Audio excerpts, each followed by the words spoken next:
18 दिनों तक चला था महाभारत का युद्ध। युद्ध के बाद बदल गई पांडवों की दुनिया।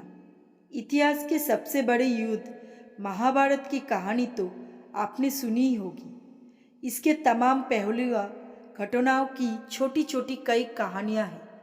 पांडव और कौरव के बीच धर्म और अधर्म को लेकर चले इस युद्ध का परिणाम काफ़ी भयानक था। भले ही इस युद्ध में पांडव जीत गए थे, लेकिन युद्ध के बाद उनकी दुनिया बदल चुकी थी। धर्मराज युधिष्ठिर और सर्वश्रेष्ठ धनुर्धर अर्जुन सहित कई योद्धा ने इस युद्ध में छल कपट का सहारा लिया। 18 दिनों तक चलने वाले युद्ध महाभारत में हर दिन कुछ न कुछ विशेष घटित हुआ, जो लोगों के लिए आज भी शिक्षा, संदेश और उपदेश की तरह है। इस युद्ध के अंत में युधिष्ठिर ने अपनी माँ कुंती को श्राप तक दे दिया था। आइए बताते हैं पूरी कहानी। महाभारत की युद्ध के बाद सभी मित्र परिजनों और रिश्तेदारों का तर्पण करने के बाद पांडव 1 महीने तक गंगा तट पर रहे। धर्मराज युधिष्ठिर को देखने और उन्हें सांत्वना देने के लिए कई महान ऋषि और संत के आने जाने का क्रम लगा हुआ था। इसी बीच नारद ऋषि भी युधिष्ठिर के पास गए और युधिष्ठिर की मन की स्थिति के बारे में पूछा। नारद ने युधिष्ठिर से प्रश्न करते हुए कहा कि हे युधिष्ठिर, अपनी भुजाओं के बल और भगवान कृष्ण की कृपा से आपने इस युद्ध में विजय प्राप्त कर ली। क्या पापी दुर्योधन को परास्त करने के बाद आप प्रसन्न नहीं हो? मुझे आशा है कि शोक और विलाप आपको नहीं सता रहे हैं।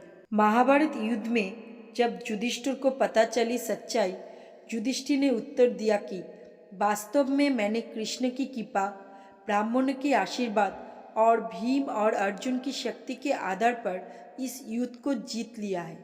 फिर भी एक गहरा दुख है जो आज भी मेरे दिल में बैठा है। मुझे लगता है कि मेरे अपने लोभ के कारण ही इतना बड़ी संख्या में सज्जनों का वध हुआ है। पुत्र अभिमन्यु की मृत्यु पर द्रौपदी का विलाप देखे मैं जीत को हार मानता हूँ। युधिष्ठिर ने कहा, इन सभी योद्धा के वध के बाद मुझे पता चला कि कर्ण मेरा भाई था। उनका जन्म सूर्यदेव और मेरी माँ कुंती के मिलन से हुआ था। उन्हें सारी दुनिया राधा का पुत्र मानती थी, लेकिन वास्तव में वो मेरी माँ के सबसे बड़े पुत्र थे। मैंने अनजाने में उन्हें मार दिया। ये बात मुझे अंदर से खाए जा रही है। ना तो अर्जुन और ना ही भीम, ना ही दोनों छोटे भाई जानते थे कि कर्ण हमारे सबसे बड़ा भाई है।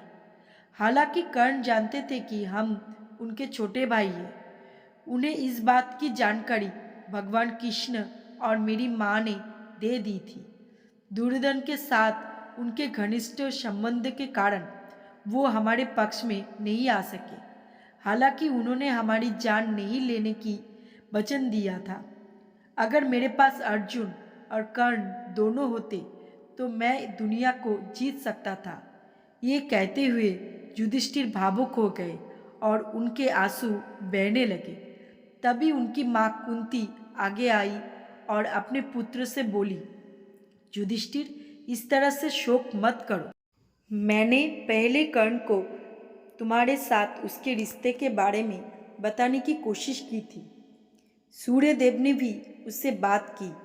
हालांकि अपनी घनिष्ठ मित्रता के कारण कर्ण ने दुर्योधन का साथ नहीं छोड़ा।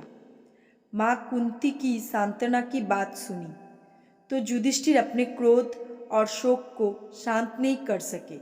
धर्मराज युधिष्ठिर ने अपनी माँ कुंती से कहा कि आपने इतनी बड़ी बात छिपाकर हमें अपने ज्येष्ठ भ्राता का हत्यारा बना दिया।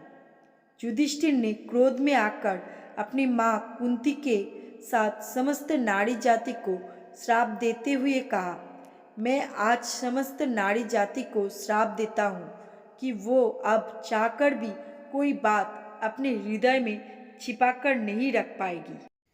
दोस्तों, कहानी पूरा सुनने के लिए आप सभी का धन्यवाद। वीडियो अच्छी लगी तो वीडियो को लाइक करना और चैनल पे नए आए हैं तो चैनल को सब्सक्राइब कीजिएगा। मैं आप लोगों के लिए ऐसे शिक्षाप्रदक कहानी लेकर आता रहूँगा। धन्यवाद।